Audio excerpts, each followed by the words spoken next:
It's time, everybody. Welcome to the channel. My name is MrHurriicane, and this is the beginning of the New Orleans Saints franchise on Madden 24. Our newest journey brings us to a brand new team, and I'm excited to break down why I chose the New Orleans Saints and what I'm looking forward to as we begin another adventure here in franchise mode. But finally getting to my big series here on Madden 24 after dialing in some sliders and settings and getting everything prepped. I always take too long to do it, but now we're here and let's get to work. I knew this year I wanted to get back to the NFC for the first time in a couple series. And I've been doing this now for a long time, so I've done a number of franchises where I take, one of the worst teams with a clear bottom tier roster and build them up. I think now I'm looking for different challenges after all this time, and I like to look at teams that maybe aren't in the worst position right now, but I smell a rebuild coming, and that's what I did last year with the Tennessee Titans on Madden 23. I felt like that team actually wasn't all that good in Madden and was gonna need a lot of reworking, and we built an entire new offense there. When I think about the New Orleans Saints, I look at this as a team that is not really a win now team. They're trying to be. It's certainly a win the NFC South now team, but I don't think this is a NFC Championship caliber team, certainly not a Super Bowl team. And when you think about where the Saints could be a couple years from now, I think we're all quite familiar with the way they've team built the last handful of years. I think right now, 2023 is the best it's going to be, and a rebuild is about to hit them pretty hard. We're going to break down this team today. Week 1's going to be in the next episode. We're going to do no preseason here in year 1. But I'm excited to get into it with this team. There were a few players that made me really excited to choose them. I wanted to be back in the NFC. And let's get into the roster breakdown. So the way I would describe the Saints ever since Drew Brees retired is they've really tried to extend the window of that team that Brees eventually, retired with. They had Jameis Winston starting, and now Derek Carr is their new quarterback. And he comes over after a near decade in Las Vegas and Oakland. And he gives them, a league average, kind of unexciting quarterback. He's fine. Derek Carr is very fine, but he's not going to go above and beyond to win you a bunch of games that you otherwise wouldn't have won. But when I look at this team, I notice that there's only a handful of really good young talent that is going to lead this team into the future. And Chris Olave is probably the best player that describes that. They drafted him in the first round last season, and he's going to be a big-time playmaker for them. And he's going to help them in all areas of the field as a big play threat, as a third down option. It's hard to not like Olave. My issue, though, with New Orleans as an overall team is that I just don't think they're a Super Bowl team now, and I don't think there's anything on this team that brings them to a Super Bowl in 2024 or 2025. I think if you look at, right now and looking to the next couple years, this is as good as it's going to be for a little while for New Orleans. They're relying on a lot of veterans, and it's surprising they have 2 high-level 34-year-old defenders still giving them quality play. Here is linebacker Demario Davis. He can play against the run, blitz, cover. He's been really good for a really long time. And so is Cam Jordan, who I imagine would be the longest tenured member of the Saints and probably like a Saints Ring of Honor type of guy. These two are 34 years old, though, and they're lucky they're still playing at the level they are. 3 years from now, are you really expecting this to maintain? Beyond those two, Marshawn Lattimore stands out to me, and he's only 27 years old, but he's the youngest, impact guy in the secondary. Maybe Paulson Adebo becomes one of those type of guys. Marcus Maye's 30, Tyrann Mathieu, the Honey Badger, he's 31. And I've never had a chance, I don't think, maybe for a little while in a series to play with Tyrann Mathieu, so I'm excited to have him. He's been one of my favorite safeties for a really long time, going back to his LSU days. But This team is constructed to win now. When you got 4 impact defensive starters who are north of 30 and 2 of those guys are 34, you got Derek Carr now in his 10th season, Michael Thomas back after an unfortunate stretch of injuries, Alvin Kamara's a 28-year-old running back. This team needs to win now. And I just don't think that other than the NFC South that they can go further than that as a team. And the road ahead in 2024 and 5 is really difficult. You're talking about regression, for Derek Carr, for those defensive starters. And then we have to get into something else with this team. This team's salary cap situation. We know the Saints are the ultimate restructure, kick the can down the road team, and they've managed to put together some good teams throughout this. I don't think it's necessarily been the wrong idea, but eventually it gets really difficult when all those contracts rise and your team gets older, and now you're down draft picks as well. So when you look at the 2024 salaries, Derek Carr, counting very little towards the cap right now. That spikes to $35.7 million next year. And that's just the tip of the iceberg. We got Ryan Ramczyk, whose cap numbers are going to double. The same is true for Marshawn Lattimore. Cam Jordan's due $23.3 next year. Kamara's goes up over $10 million. They're all in on 2023. You look in the top right corner here, it says $22 million in cap space. Great, we can sign, a random free agent this year if we need to. But check this out. If we go to our re-sign, it shows us the cap figure for next year. We're already $27 million in the hole. If we take a look at pending free agents after 2023, there honestly are not a lot of big names that they're counting on. But they have all that money tied up into guys who are getting older and already locking down those starting roles. So you already, in year 2 of the franchise, have to shed $27 million. And a lot of that restructure, I wonder what's going to happen here in Madden, because the way restructures tend to work is you're converting part of a present-day salary into future money, and a lot of that's guaranteed. So I don't know who you end up releasing or where the future restructures are available so you can actually get under the cap. Like, if a lot of that money ends up being signing bonus and guaranteed money, you're just stuck with the contract and there's nothing you can do but play it out. So year 2 already looking like an interesting challenge that I don't think I've ever really gone through before. And that's part of why I pick a team here like New Orleans. I look for different challenges after all these years. I've had, crappy offenses with no quarterback before. That's kind of your typical franchise rebuild. But like a financial situation like this is kind of unprecedented. This is a team that builds, like next year might not have a season. This team pays for credit card with another credit card that they just opened up, and then they're going to pay for that credit card with another one and just see how long they can keep the ball rolling. And through all of that, I think they've built an above-average team. And that's good enough to put you into the playoff conversation in the relatively weak NFC that is without a lot of young star quarterbacks developing, without a lot of elite teams. And, some of the best teams there are all jammed into the same division. If you look at what Philly's doing right now, and Dallas as 2 of the front runners, San Francisco is out west. Whereas here in the NFC South, the Saints just kind of, they got the Falcons, Bucks, Panthers. None of those teams have established franchise quarterbacks right now. They might, Bryce Young could turn out, Baker Mayfield can turn things around, but it's the Saints division to lose in 2023. I also wanted to point out that I feel like this team's schedule, just on the surface, is one of the easiest in the NFL. They don't take on, like, any elite AFC teams, and their NFC schedule is super lax.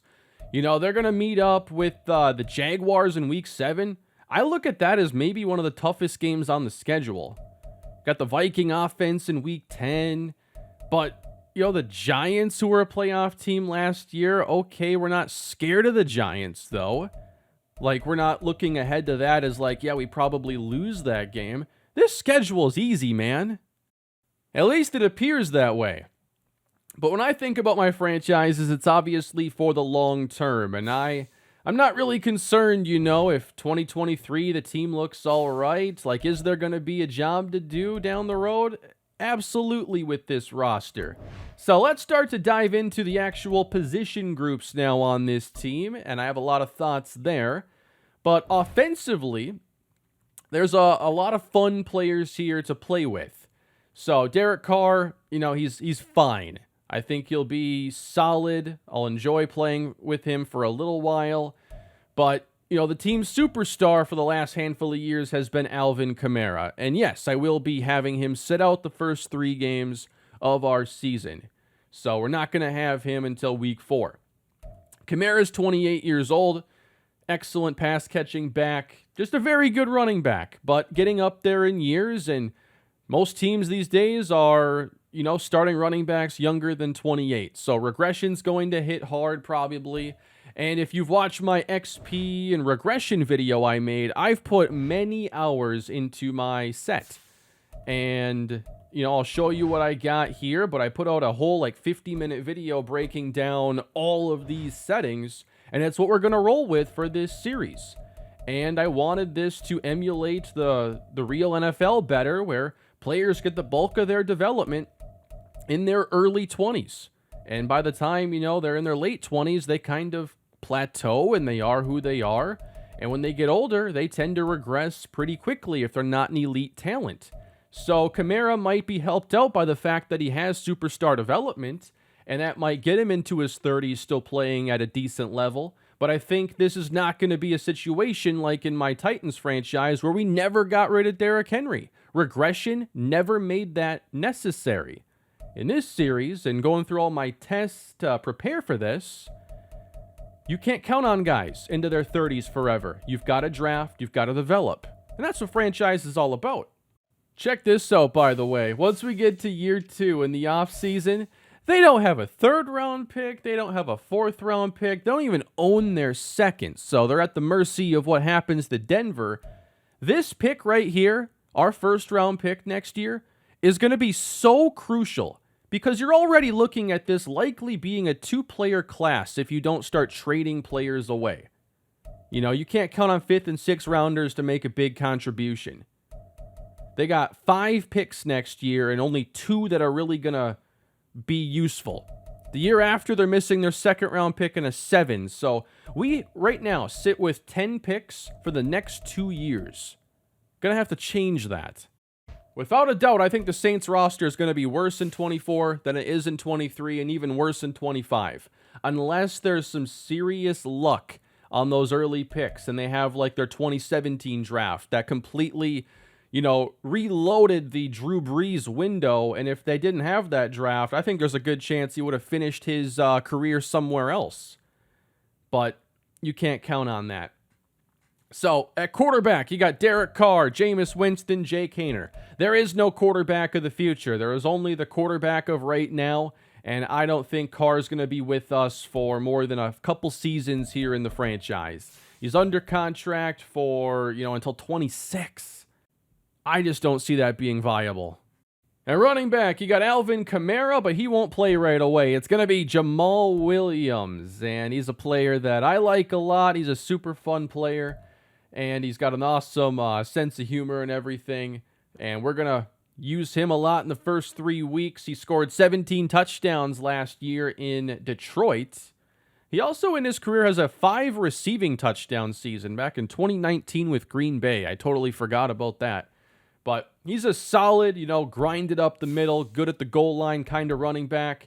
I don't know that there's a running back of the future on this team, though, unless Kendre Miller becomes that. He's 21 years old and a rookie, and honestly has a lot of good skills here. A little bit limited, though, as a pass catcher. So he's an option. Probably gets some playing time in the first 3 weeks to get a feel for where he's at.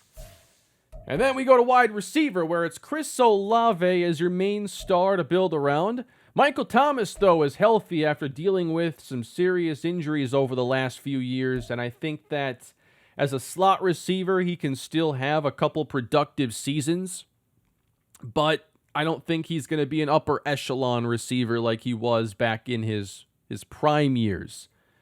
So, Thomas, what's this contract? Whoops. I don't want to trade Thomas right now. Yeah, I think they reworked his deal. So it's a 2-year contract right now. I see that playing out pretty well. Traquan Smith is also a part of this team. And he's a 75 overall, but hasn't really taken that next step throughout his career. So I don't see him, at 27 years old being a big part of this team's future. I do like Rashid Shaheed.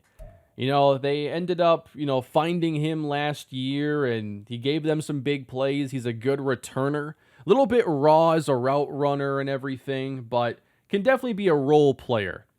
Outside of the top 3, though, I don't really think there's a whole lot to work with at receiver, going forward for like that future number 2 next to Olave. I don't think that guy's on the team right now. Maybe A.T. Perry, if he gets some playing time. He's a little bit raw as a route runner, but if he gets opportunities early on, he might turn into something. And with this XP set, I'm excited to see what happens when you do play these young players, because they're going to get more development than normal. At tight end, I'm a big Juwan Johnson guy, and he's a really good athletic field stretcher. The league is looking for some tight ends to really break out, I feel, and Juwan Johnson is someone I think that we'll enjoy playing with a lot in this series. Outside of him, there's Foster Moreau and Taysom Hill. So in this offense, you got the Taysom Hill packages where he plays quarterback, and he'll play, fullback, tight end, a little bit of everything at 33 years old. Guess what? He's got a pretty sizable contract at the same time. They also have Jimmy Graham on this roster, so, we'll see what ends up happening there. The tight end situation I actually like quite a bit when you have a couple capable guys in Johnson and Foster Moreau, and then the Swiss Army knife and Taysom Hill. You can do a whole lot worse than that. Along the offensive line, there's some good and questionable here. Trevor Penning, I already replaced him in one series. I traded for him in the Titans franchise and ended up trading him away because I just couldn't get over his pass protection issues, and I'm concerned with that immediately here. At guard, you got James Hurst, Andres Pete, and Trey Turner, Cesar Ruiz. Ruiz hasn't really taken that big step, but a 75 overall guard is not someone who usually gets replaced pretty quickly. The league is light on O-line talent, so at least he's there, and he's young. At center, it's Eric McCoy, and he's solid. Nothing wrong with him. Good in pass protection. I don't see us moving off of him very quickly. And then you got Ryan Ramczyk out at right tackle, who is your best offensive lineman and 29 years old. Overall, I do think that it's probably an above-average line, and none of the spots to me are severe problems, unless we get speed rushers against Trevor Penning, because that's when you start to see big issues there on the left side. Overall, I think this is a very fine offense, although a little thin. Like, this is not an offense that can overcome, like, bad injury luck. They don't have the receiver depth. I don't think they have the depth anywhere if, like, an Olave got hurt or anything, Kamara getting hurt. That changes the offense, I think, quite a bit. We go to the defense. I think this is a really odd unit. They have some star talent here in the secondary. Brian Bresee to develop here inside of D-tackle. I'm a fan of that move. But, guys like Carl Granderson, I don't know how long he's going to be starting. It looks like he was undrafted and more of a role player for them for a number of years, and now gets a chance as a full-time option. Jordan and Davis are really good. I think they're both going to stand out quite a bit. This team certainly needs Brian Bresee to quickly develop. He's only 21 years old, was a big recruit at Clemson. Believe he dealt with a number of injuries, and he comes in, pretty raw. But if he plays early with this hidden development, then he's got a chance to become something. And we're hoping that he can stay healthy along the way. They actually paid Nathan Shepard pretty good money. He comes over from the New York Jets as a veteran at 29 years old. So he's someone who's more of a, bridge player, as the player tag suggests, on a 3-year contract. Even these kind of deals, though, might start to feel like a bit much when you're looking at this cap situation. The secondary relies a lot on Marshawn Lattimore. If anything happened to him, it's quickly one of the worst cornerback groups in the entire league. Paulson Adebo in his second year or third year now, I think he'll be solid, but he's not a man corner. I think we're looking at a pretty heavy zone-based defense early on. I like to eventually get that to be a bit more man-to-man. I like that style of defense, but you gotta adapt to your talent, and right now I think this team is much more suited to play zone and hope the pressure gets there up front. I will say that it helps a lot when you have the option of playing Tyrann Mathieu as your slot corner, and I'm probably going to do that a lot. He has excellent man cover skills, ball skills, and I'd like to see him, I think we have a much better cornerback group if he's down there, but then you need 3 safeties to play in that case. And do you have another free safety you can play when he goes to slot? I kind of look at Minnesota safety here, Jordan Howden, as an option there. He's another hybrid archetype guy, 70 zone coverage, 70 tackle. He's a guy you'd like around the box. But that's one thing I think about. This defense probably at its best if you can get Mathieu down around the line. Otherwise, can Lonnie Johnson play a little zone coverage? He's a veteran. And, with that 69 zone coverage, that too is a little bit limiting. I don't know. Sometimes I feel like you can get away with lower zone coverage at safety in Madden, and there aren't like a lot of coverage busts, so I feel like you can play lower rated guys there and often get away with it. We'll have to see how that plays out, but Mathieu in the slot is something you're going to see here. And then as far as another hidden development player, we got the Notre Dame edge rusher Isaiah Foskey. And he is more of a power-oriented rusher. I like having at least, one guy really good at speed, one guy really good at power. And he combines that power with really solid athleticism too. So I feel good about him and Bresee possibly becoming players we build around defensively. But I still think as you look at this team and you're like, if we're to be a Super Bowl team, 2025, think about year 4. Who gets us there? Mathieu, Davis, Jordan, May, probably not those guys. Marshawn Lattimore will still probably be really good at that point if we manage to keep him around, and he would be a priority at only 27 years old. So I don't think he goes anywhere for a long time. But that's my entire thing with this Saints roster. You're good right now, but I don't see this roster improving over the next couple years. And as it gets older, there's a rebuild, like you can see it coming from a mile away. It might not be, a 3-14 season that precedes a rebuild, but if you lose a bunch of guys due to salary, if Demario Davis and Cam Jordan aren't replaced because you don't have your full assortment of draft picks and you can only take 2 players in the first 2 rounds unless you're creative in trading down, is Derek Carr going to prop up a less talented version of this roster? No, he's not.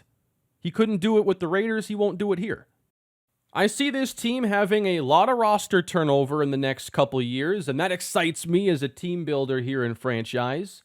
So I think, we can hit the ground running in year 1 and maybe have a pretty good season. And we'll have to see if we can compete with the best of the best in the NFC. This roster right now has 13 players who are 30 years or older.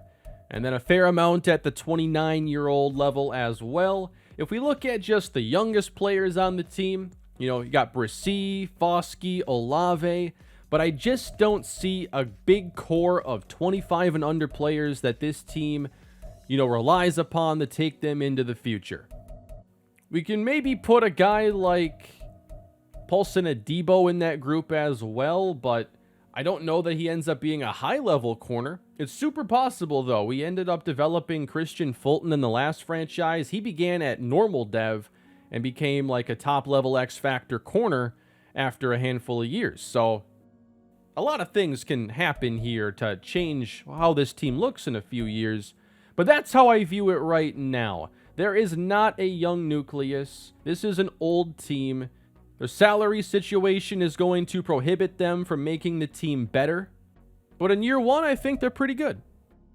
So we're going to get started here very shortly. Week 1 has us going up against the team I had my last franchise with. How fitting that we take on the Tennessee Titans. Derrick Henry coming to the Superdome. I'm looking forward to that. Got Carolina in week 2. Green Bay, Tampa afterwards. Like I said, it's not the most daunting schedule. Now, there was an update for Madden 24 as I got on to record this, and I don't know, I haven't seen gridiron notes for it. So I know there is a bug right now with draft classes, and you're seeing like the physiques for a lot of players just not really making sense in the classes. So there's a lot of manual editing that has to take place. Even then, I'm not sure that's a true solution. So I don't know everything that goes on into this draft class problem and how to avoid it if there is a way right now. I'd like some feedback on that before I do anything with this choose draft class option. I do want to get into some of our league settings here because I've spent so much time thinking about that. This will be an All Madden franchise, as they always end up being for me. I'll play on MAT 10 sliders.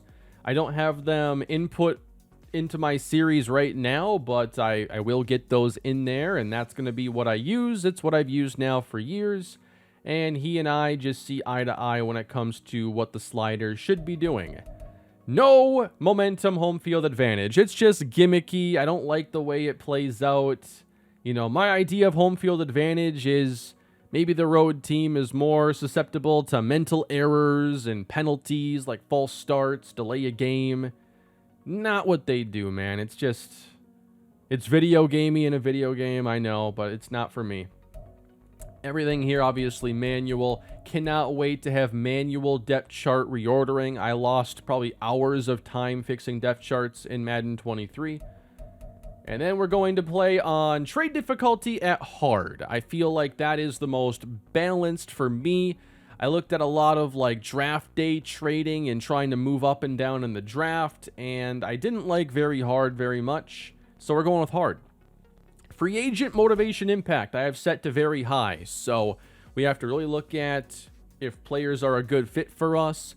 I also think that this is one of the only ways you're going to get like good free agent classes is just players refusing to sign with their original club, because Madden doesn't really handle their in-game economy very well with rising salary caps and inflated contracts throughout time. So you end up in the future with a lot of teams having cap space. I can't fix that problem. And then staff talent cost modifier I have at slower, because those abilities you can unlock in there are really valuable. We're talking solid XP boosts for various positions. I don't think those should be able to be earned, you know, constantly. And you should have to really pick and choose with those. We do have pre-existing injuries on, so Aaron Rodgers is not going to play this year. And other injured players will not be playing. Progressive fatigue will be off. Again, I just don't like what they've done with this.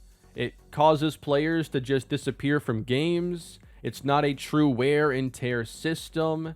It doesn't accomplish any of my goals in franchise. So we use no progressive fatigue. The rest of this, I don't think I have any changes. All this stuff stays the way it is. Oh yeah, I got one more thing I wanted to do in here. We got breaking news already in our franchise, and it's only the first episode. Mike McCarthy is retiring because I'm tired of his playbook screwing up franchises. Obviously, there is a lot of bias in this game towards the Dallas Cowboys, the way they simulate. I can't tell you how many times I've watched Dak Prescott win the MVP in this game. So maybe I was better off just changing to the Cowboys and editing their playbook and scheme. I'll do a test on that. But either way, we're getting this playbook out of our franchise right away. I'm not doing that.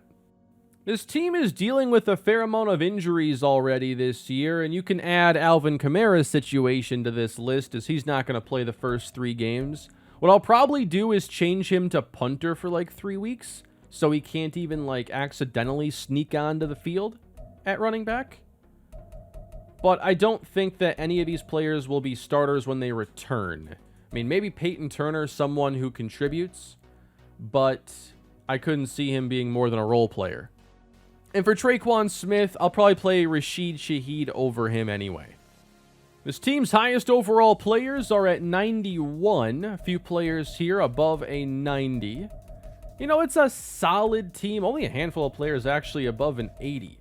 Like, especially on defense, you notice there's some pretty, really good starters. And then there's some guys at like 75 normal dev. And it's like, okay, maybe this team could get a little bit faster. I'm not surprised that a team this old maybe isn't one of the fastest right now in the NFL, but I don't think it's a slow team necessarily. Pass catchers in general have pretty good hands. We have, good short route runners in Olave and Thomas. Route running overall, though, something we got to work on with this team. Those two are really the ones we're depending on. I think you'll see a lot of two tight end offense out of this then, because it's hard to say we're better with a third receiver than a second tight end in a lot of cases. Especially with this O-line, I think it's kind of built to run it downhill a little bit. Release is a rating I worry about. Olave can get jammed up a little bit. He's a smaller receiver, so this team could use an outside physical presence. Thomas I see being a slot receiver. And then our second receiver and two receiver sets. Pass protection is something I'm going to look at a lot here. I want to get an idea of if Cesar Ruiz is a guy we can trust, James Hurst, and the progress we see out of a guy like Trevor Penning. 3 guys here have pass block power above an 80. For finesse, we got 3. It's not necessarily the best run blocking unit, but I think like across the line, there's 5 at least decent guys there, and you got McCoy and Ramczyk who are much better than decent. So I do think that it is set up to run the football pretty well here in New Orleans. Maybe not a top 5 team, but I could see us being a top 10 rushing team. Pass rushing. So that's something we have to look at a lot. Finesse moves. Carl Granderson's our best guy there. Power moves, Cam Jordan. Yeah, this ain't gonna cut it. I'm really looking forward, though, to getting started. When I thought about who I was going to choose, the Saints were always in the mix, and once I went deeper into their roster and thought about it, looked at the challenges for year 2 and year 3, like, it became a pretty easy decision there. Maybe year 1 we end up having a lot of success, but without a doubt, this is a team that's going to be forced to change, regardless of how year 1 goes. And we're going to get started here in the next episode against the Tennessee Titans. I'll get that video out as soon as I can. I'll be plugging in those MAT 10 sliders. I'd just like some feedback on the draft classes, if there's anything here I should do or should not do. I would like to have a couple, maybe some edited players in this class. But if that screws everything up, I might push that back until it's patched. And then, I got to make sure McCarthy's playbook isn't on the Cowboys. Otherwise, get me to week 1. Oh, and by the way, the head coach taking us into this journey with the Saints will be none other than the legendary Tim Cannon, coming over from the Tennessee Titans franchise for his next chapter. So that's going to do it for the first episode here in the New Orleans Saints franchise. Hoping for a fun journey as we get underway. Please leave your thoughts down below in the comment section on this team choice and what you're excited to see throughout this franchise. Please leave a like. Those are very helpful. Subscribe to the channel. I do my best to keep my series more on the realistic side. I try to keep things, pretty sim. And that's how I have the most fun with the game. So if you're into that, this is the franchise for you. But that's going to do it for me in this one, everybody. Can't wait to get to week 1, and I'll see you again soon in the first game of the Saints franchise. Have a great day.